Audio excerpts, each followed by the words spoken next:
오늘 본문을 포함한 이 로마서 9장부터 11장까지의 말씀은 이 유대인들의 불신의 문제를 다루고 있습니다.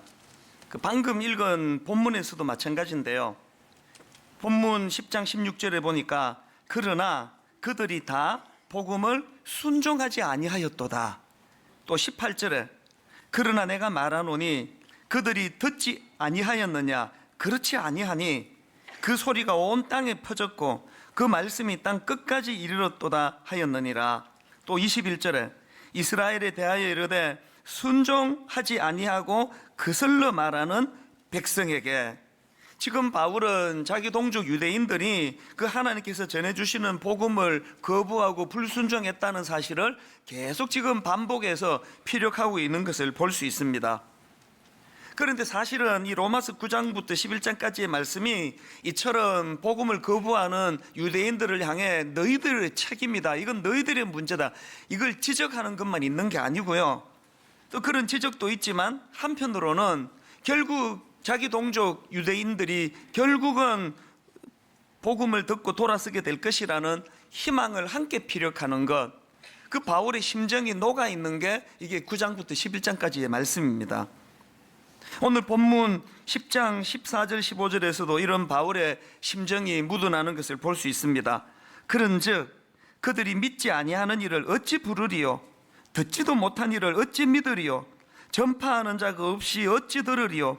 보내심을 받지 아니하였으면 어찌 전파하리요? 기록된 바 아름답도다 좋은 소식을 전하는 자들의 발이여 함과 같으니라. 이 말씀에 그 느낌이 오지 않습니까?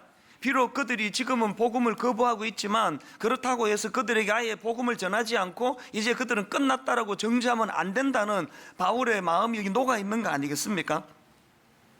제가 이 본문 14절 15절이 참 중요하다고 생각하는 이유는요, 이 말씀은 그 복음을 받지 않던 당시 유대인들에게만 해당되는 것이 아니라 오늘 예수 믿는 우리들에게도 굉장히 중요한 의미를 담고 있는 구절이라고 저는 그렇게 생각을 합니다.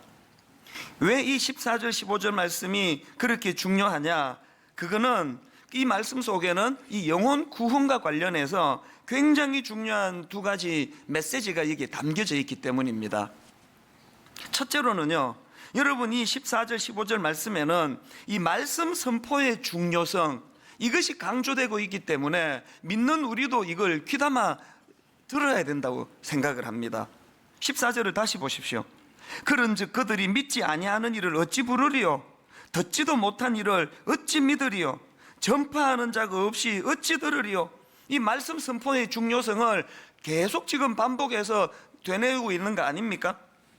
17절에도 보니까 그러므로 믿음은 들음에서 나며 들음은 그리스도의 말씀으로 말미암느니라. 또 갈라디아 3장 2절 내가 너희에게서 다만 이것을 알려 하노니 너희가 성령을 받은 것이 율법의 행위로냐 혹은 듣고 믿음으로냐.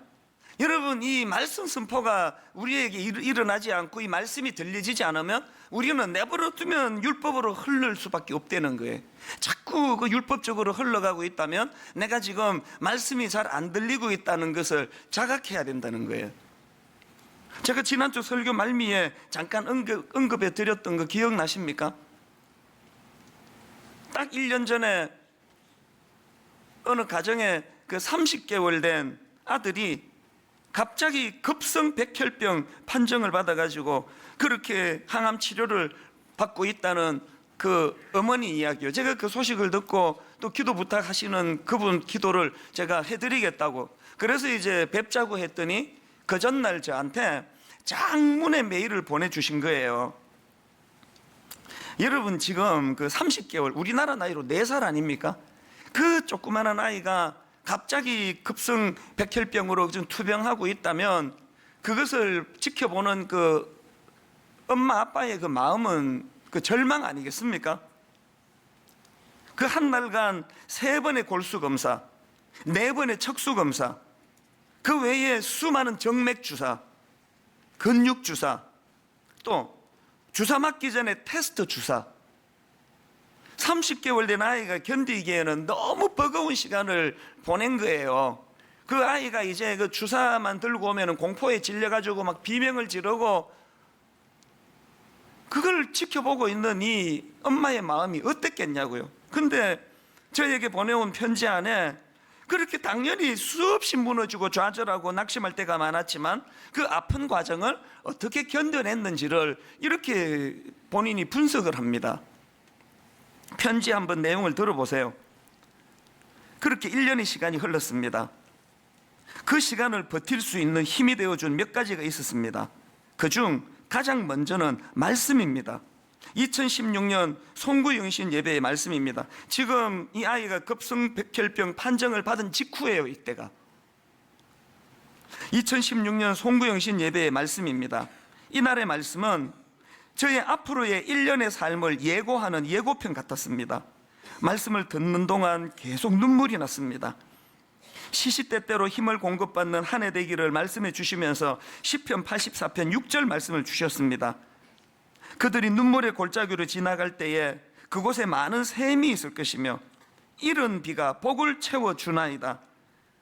고비고비마다 너무 힘들 때마다 주님이 준비해 주시는 많은 샘을 누리는 2017년 되기를 말씀해 주셨습니다. 그리고 히브리서 4장 16절, 그러므로 우리는 긍휼하심을 받고 때를 따라 돕는 은혜를 얻기 위하여 은혜의 보좌 앞에 담대히 나아갈 것이니라 라는 말씀도 주셨지요. 저는 이 말씀을 들으면서 앞으로 1년 동안 얼마나 많은 눈물을 흘리게 될지 미리 보았고 때마다 돕는 하나님을 경험하며 많은 샘을 예비해 주실 것이라는 약속으로 받았습니다. 중간에 생략하고요. 오늘은 2018년 신년 예배를 드리고 왔습니다. 아이가 항암 시작된 지 딱 365일이 되는 날이지요.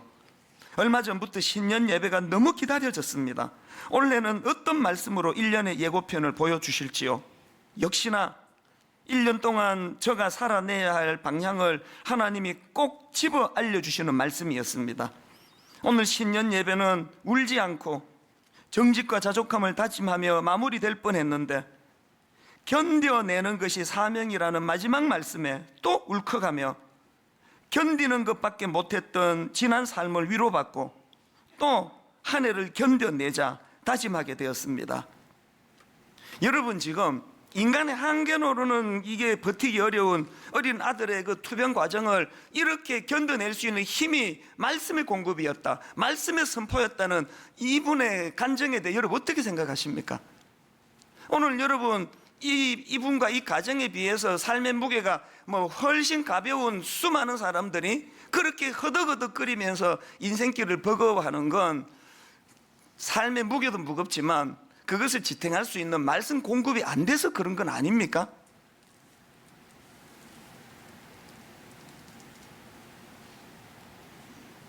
우리 시대가 비극인 것은 아모스 8장 11절이 그대로 반영해 주는 말씀입니다.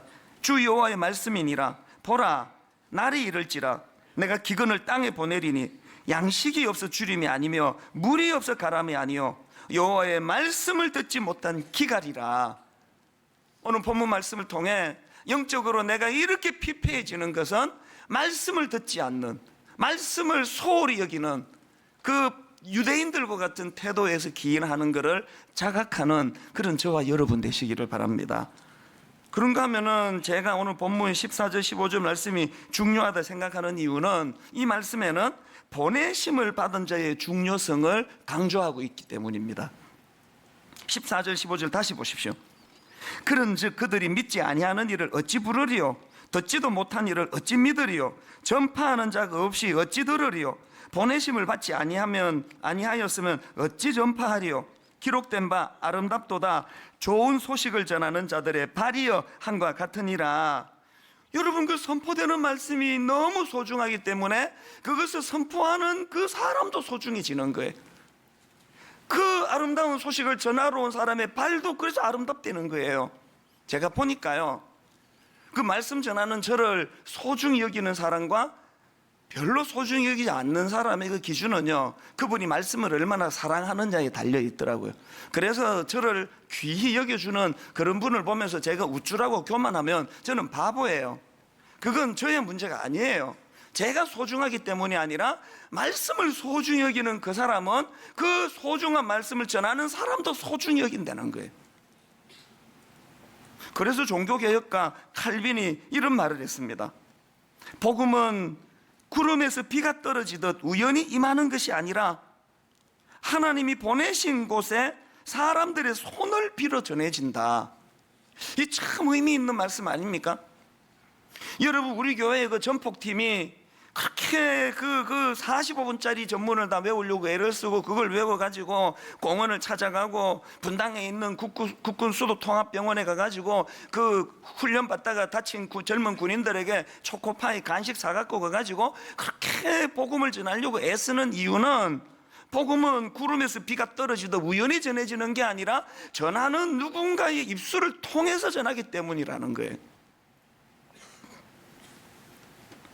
그렇기 때문에 예수님이 강조를 한번 보십시오. 요한복음 20장 21절, 예수께서 또 이르시되 너희에게 평강이 있을지어다. 아버지께서 나를 보내신 것 같이 나도 너희를 보내노라. 마태복음 28장 19절, 그러므로 너희는 가서 제자를 삼아 아버지와 아들과 성령의 이름으로 세례를 베풀고, 사도행전 1장 8절, 오직 성령이 너희에게 마시면 너희가 권능을 받고 예루살렘과 온 유대와 사마리아와 땅 끝까지 이르러 내 증인이 되리라. 예수님은 지금 십자가 사건, 부활하심, 성천, 고비 사건마다 끊임없이 반복하는 건 가라! 가서 전해야 된다. 내 증인이 돼야 된다. 이런 맥락으로 오늘 한국교회를 보면은요, 또 분당 우리 교회를 보면은요, 교회 안에서 왜 이렇게 우리끼리 싸우고 다투고 문제가 많고 왜 그러냐? 이 말씀에 순종을 안 해서 그래요. 여러분, 무엇이든 갇혀있고 고여있으면 썩는 거예요. 흘려보내야 돼요. 가라, 가서 전하라. 제가 지난주 설교 시간에 분당 우리 교회를 생각하면 저는 2018년이 두렵다고 그렇게 설교하지 않았습니까? 이걸 그 인간적으로 들으시면 안 됩니다. 그럼 목사님 어디 아픈가 어디? 그 누가 또 목사님을 괴롭히지? 그거 이렇게 받으시면 안 돼요. 이거 영적으로 받으셔야 돼요. 16주년이 되는 이 즈음에 분당 우리 교회에서 여기저기 그런 증상이 나타나고 있다고 저는 생각합니다. 다 저에게 보고되는 거 아니지만 그 충분히 느낄 수 있는 거 아닙니까? 시간 지나면 무뎌지고 시간 지나면 변질되고 시간 지나면 초심을 잃어버리는 게 이게 인간이기 때문에, 또 지상교회이기 때문에, 여러분 2018년도 한 해가 마무리되는 연말쯤에 제가 여러분 앞에 이렇게 고백할 수 있으면 얼마나 좋을까요? 여러분, 연초에 제가 가졌던 모든 염려는 다 기우였습니다.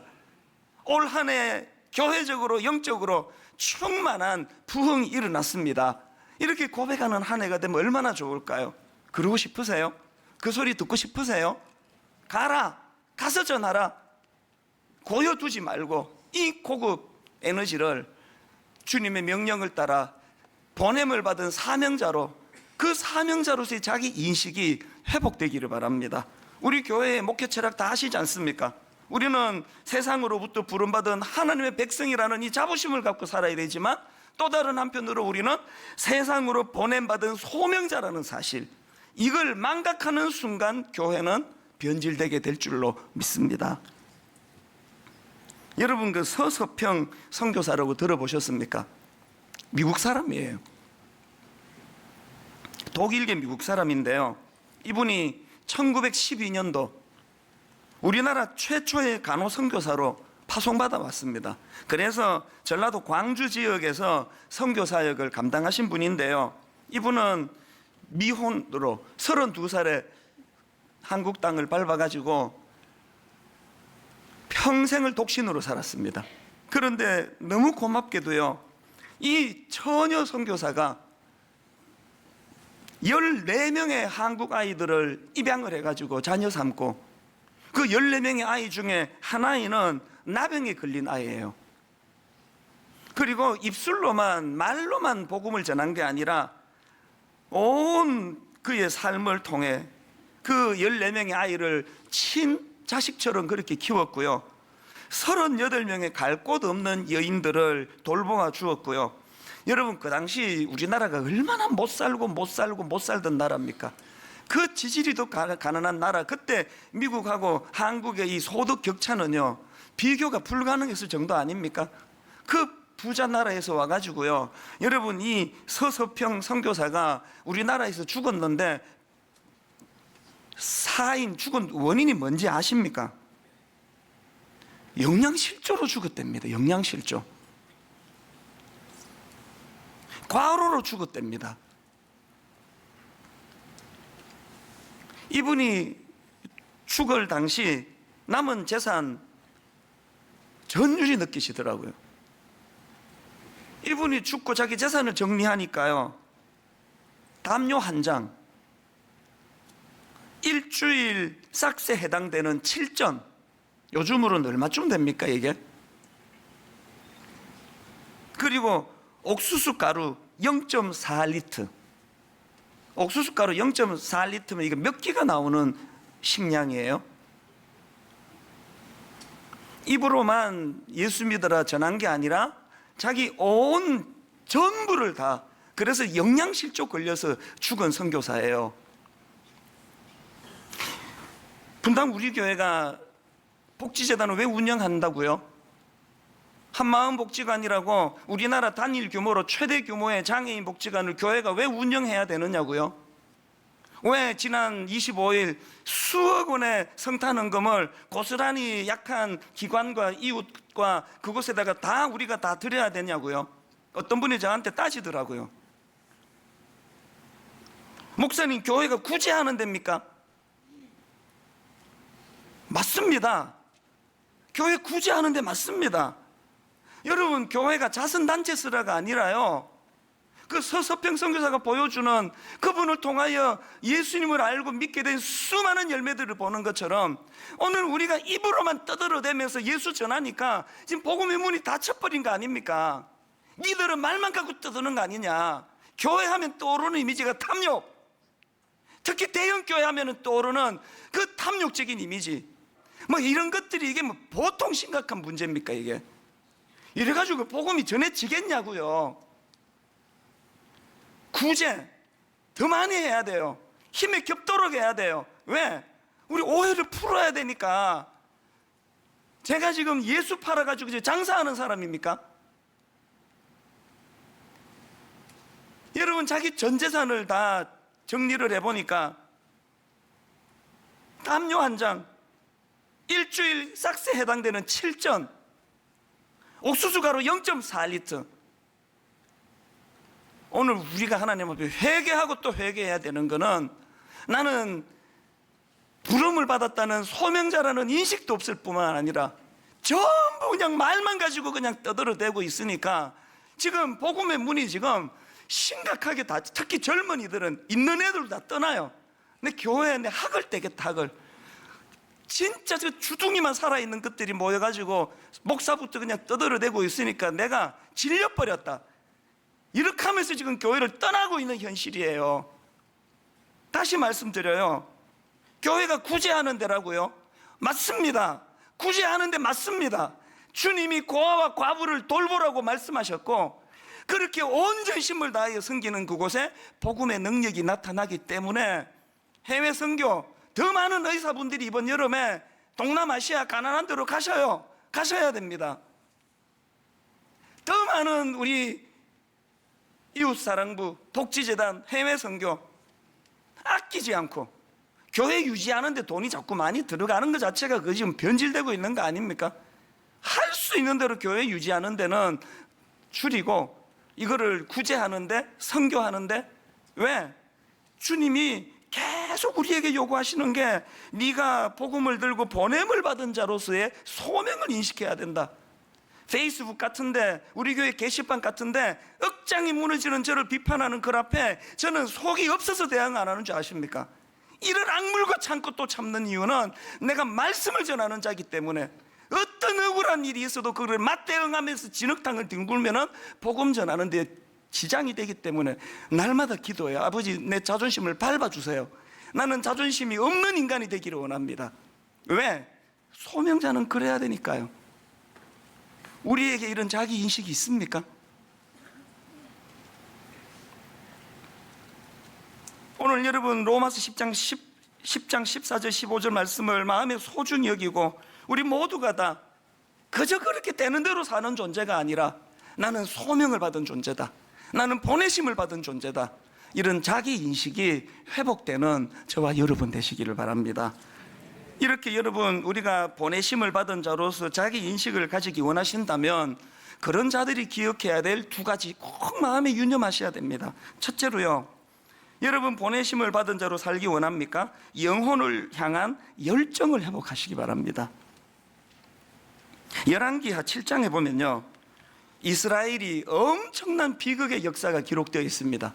아람하고 전쟁이 벌어졌는데요, 불행하게도 사마리아가 아람 군대에 의해서 포위를 당한 거예요. 이게 왜 위험합니까? 우리 그 남한산성이라는 소설이나 영화를 보셔서도 다 알지만, 우리가 적들에게 그 남한산성이 그렇게 포위를 당하니까요, 식량 공급이 끊어지잖아요. 뭐 어떤 경우라도 우리는 하루 3끼 먹어야 사는데 식량 공급이 끊어지니까 지금 열왕기하 7장이 그 상황이에요. 온 백성이 이제 굶어 죽게 된 상황이에요. 그런 상황에 그 나병 환자 4사람이 등장하는데 참 지혜로워요. 자, 열왕기하 7장 3절을 보십시오. 성문 어귀에 나병 환자 4사람이 있더니 그 친구에게 서로 말하되 우리가 어찌하여 여기 앉아서 죽기를 기다리랴. 이분들이 생각에 굶어 죽거나 식량 구하러 적지에 뛰어들었다가 맞아 죽거나 죽는 거 똑같은 거 아니냐, 이판사판이다. 그래가지고 이 4사람이 목숨을 걸고 아람 진영으로 숨어 들어갑니다. 그랬더니요, 엄청 긴장하면서 죽을 각오하고 그렇게 숨어 들어갔더니 너무나 놀라운 광경이 벌어지는 거예요. 어찌된 영문인지 그 아람 군대 군사들이 다 도망가고 없는 거예요. 어리둥절해가지고 이제 막 허겁지겁 이제 굶었던 차에 음식을 먹기 시작하는데요. 자, 8절을 보십시오. 나병 환자들이 진영 끝에 이르자 한 장막에 들어가서 먹고 마시고 거기서 은과 금과 의복을 가지고 가서 감추고 다시 와서 다른 장막에 들어가 거기서도 가지고 가서 감추니라. 이 장면을 영화로 본다고 생각해 보세요. 막 그 엄청난 풍성한 음식, 또 보석 이런 것들을 막 여기 들어갔다 저기 들어갔다 막 엄청나게 막 개걸스럽게 먹고 이제 또 감추고 그렇게 이제 지낸 거예요. 그리고는 그렇게 다 누리고는 그 다음 9절을 보십시오. 나병 환자들이 그 친구에게 서로 말하되 우리가 이렇게 해서는 아니 되겠도다. 오늘은 아름다운 소식이 있는 날이거늘 우리가 침묵하고 있도다. 만일 밝은 아침까지 기다리면 벌이 우리에게 미칠지니 이제 떠나 왕궁에 가서 알리자 하고. 저는 이게 소명받은 그리스도인의 모습이어야 한다고 저는 믿습니다. 먼저 누리세요. 여러분 먼저 복음의 능력을 누리세요. 아까 그 백혈병 투병하는 아들을 보면서 말씀이 그를 치료해주고 말씀에게 힘을 공급해주는 이런 은혜를 누리셔야 돼요. 이 4명의 나병 환자처럼 먼저 내가 몰라서 지금 굶어 죽어가고 있는 그들과는 달리 풍성한 하나님의 은혜를 먼저 내가 누려야 돼요. 다 누리고 나면요, 그 가두어 두지 말고 오늘은 아름다운 소식이 있는 날이거늘 우리가 침묵하고 있도다, 이걸 전해주는 거예요. 여러분, 오늘 본문 이 15절 말씀이요, 보내심을 받지 아니하였으면 어찌 전파하리요? 기록된 바 아름답도다 좋은 소식을 전하는 자들의 발이여 함과 같으니라. 이 말씀은 바울이 구약의 이사야 52장 7절 말씀을 인용한 거거든요. 같이 한번 읽어보시겠습니까? 좋은 소식을 전하며 평화를 공포하며 복된 좋은 소식을 가져오며 구원을 공포하며 내 하나님이 통치하신다는 자의 산을 넘는 발이 어찌 그리 아름다운가. 이 이사야 52장 7절 말씀은요, 지금 무슨 소식이 전해졌느냐, 바벨론에 지금 포로로 끌려가 있는 그 백성들에게 이제 너희들이 해방이다, 이제 조국으로 돌아갈 수 있다, 그 복된 소식이 전해진 거예요. 그 복된 소식이 전해지니까 그것이 얼마나 기쁨이 됐든지 그 소식을 전해주는 그 사람의 발도 아름답다는 이야기예요. 지금 여러분, 그 우리가 이제 포위돼 가지고 이제 성에서 우리는 죽게 됐다, 이 자식을 잡아 먹어야 되나, 그런 갈등을 하고 있는 그 절망적인 상황에서 4명의 나병 환자가 전해주는 그 놀라운 그 복된 소식이 전해졌다고 한번 생각을 해보시라고요. 오늘 한국 교회에 왜 이런 일이 왜 안 일어나는 겁니까? 이렇게 아픔이 많고 상처가 많고 울분이 많은 대한민국에 왜 우리는 그 4명의 나병 환자와 같은 역할을 지금 못하고 있는 겁니까? 고린도전서 15장 3절에 보니까 내가 받은 것을 먼저 너희에게 전하노니, 혹시 여러분 지금 이 받은 게 없는 거 아닙니까? 이 풍성한 복음의 능력을 눈앞에 놓고 숟가락 들고 떠먹으면 되는데 지금 굶어 죽어가고 있는 거 아닙니까? 여러분이 보내심을 받은 자로서의 이 소명의식을 회복하시려면 먼저 여러분이 풍성한 복음의 능력을 마음껏 누리시고, 그리고 이 절망하고 죽어가는 누군가를 떠올리며 그 영혼을 향한, 그 한 영혼을 향한 열정이 회복되는 저와 여러분 되시기를 바랍니다. 그런가 하면 두 번째로요, 우리가 보내심을 받은 자로서의 소명의식을 갖고 살기 원하신다면 팔 벌리고 기다리시는 하나님 심정을 헤아리셔야 됩니다. 본문 20절 21절을 가만히 한번 보세요.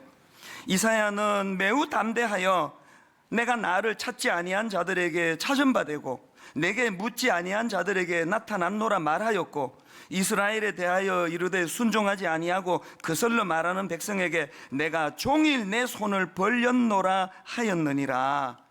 그렇게 복음을 거절하고 있는 하나님을 제가요, 담임 목사가 돼 보니까요, 부목사가 내 권위를 인정할 때만 권위가 살더라고요. 내가 뭐 힘이 더 셉니까? 나이가 더 젊습니까? 부목사가 내 권위를 그 자리에서 밟으면 아무것도 못하는 거 아닙니까? 지금 유대인들에게 하나님의 권위가 밟히는 거 아닙니까?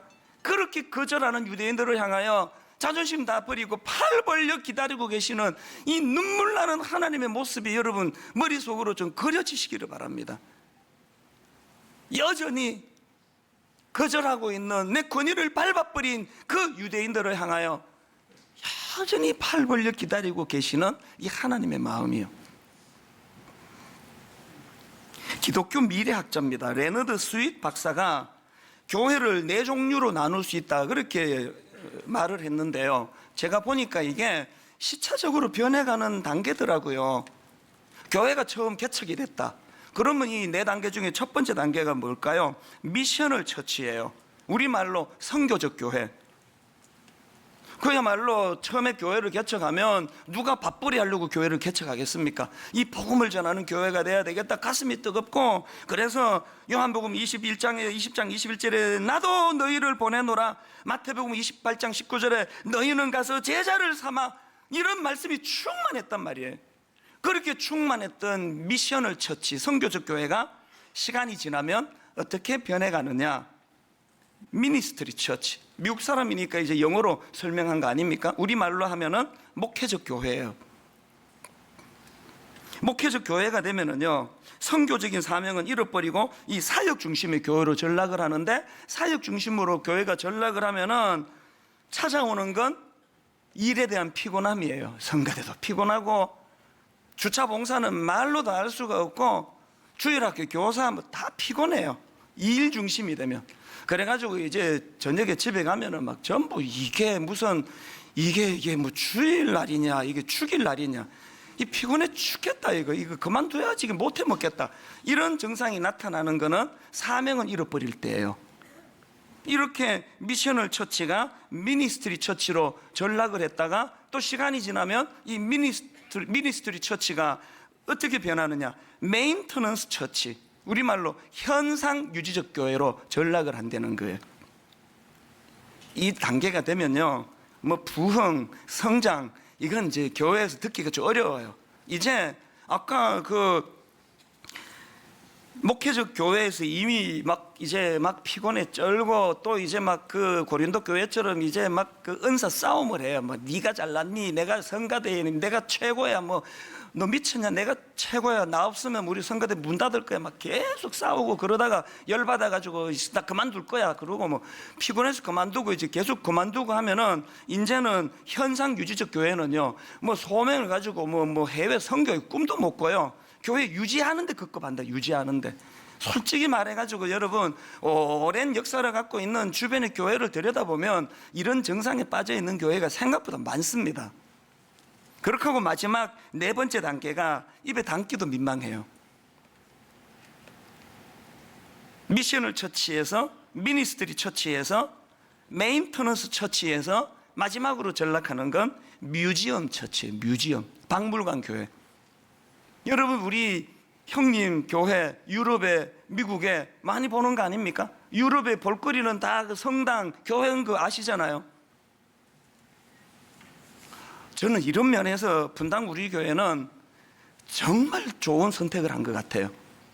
적어도 우리는요, 미니스트리 처치까지는 떨어지고 메인터넌스 처치까지 떨어져도 절대 우리 교회는 박물관 교회는 될 수가 없습니다.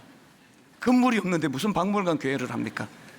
드림센터 곧 사회에 내주기로 한 거, 이거 세상 말로 신의 한 수예요. 이거 막아야 되는 거 아닙니까? 저는 미래학자 레너드 스윗이 분류했던 이 네 종류의 교회를 보면서 분당 우리 교회는 지금 어디쯤 와 있는 건가? 참 두려워하면서 살펴보는 거예요. 여전히 미셔널 처치인가? 미니스트리 처치, 목회적 교회로 전락한 거 아닌가? 한 걸음 더 나가가지고 이제 현상 유지하기에 급급한 그런 교회가 돼버린 거 아닌가?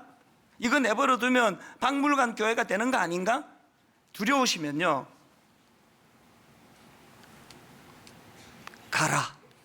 가서 복음을 전하라. 소명을 받은 소명자로서의 자기 인식이 회복되는 교회가 되기를 바랍니다. 저는 오늘 결론을 유대인의 민담이라고 알려지는 이야기 하나를 드리고 마무리하려고 하는데요. 옛날에 여러분 그 소돔성이 하나님의 심판을 받아가지고 그 멸망하지 않습니까? 그 소돔성이 멸망당하기 직전까지 끊임없이 성문에 서서 회개를 외쳤던 할아버지가 한 분 있었다는 거예요. 이분은 아무도 듣는 사람이 없는데 회개하셔야 됩니다. 회개해야 우리가 삽니다. 멸망이 도래하고 있는데 회개해야 삽니다. 계속 그렇게 외치는 게 듣는 사람도 없는데, 어느 날 어떤 사람이 할아버지한테 와가지고 따지듯이 물었습니다. 영감님이 지금 아무리 외쳐도 듣는 사람이 아무도 없는데, 영감님이 아무리 회개하라고 외쳐도 변화가 전혀 없는데 왜 그런 쓸데없는 날마다 그렇게 소리를 외치고 계십니까? 그랬더니요, 그 할아버지가 하신 말씀이 내 이 심장에 꽂혀버렸습니다. 이렇게 이야기했습니다. 나는 그들이 나를 변질시키지 못하도록 계속 외치고 있는 것입니다. 그들이 나를 변질시키지 못하도록, 오늘 우리가 소명자로서의 내 신분을 확인하고 타락한 이 시대에, 굶어 죽어가는 이 시대에 소명자로 예수 그리스도를 전가할 때에 그들이 듣건 안 듣건 그거는 그들의 소관이에요. 내가 그렇게 외치는 거는 그들이 나를 변질시키지 못하도록 막는 거라는 겁니다. 분당 우리 교회 오래 시간이 가도 변질되지 않는 교회가 되기를 주님 이름으로 축복합니다. 우리 주 예수 그리스도의 은혜와 하나님 아버지의 다함 없는 사랑과 성령님의 감동, 감화, 위로교통 충만하심의 역사가 무기력했던 자리에서 떨쳐 일어나게 하는 능력의 말씀, 그 말씀을 붙잡고 소명자로서의 삶을 살아가기로 다짐하며 예배하는 모든 주의 자녀들 머리 위에 지금부터 영원토록 함께 하시기를 간절히 축원하옵나이다. 아멘.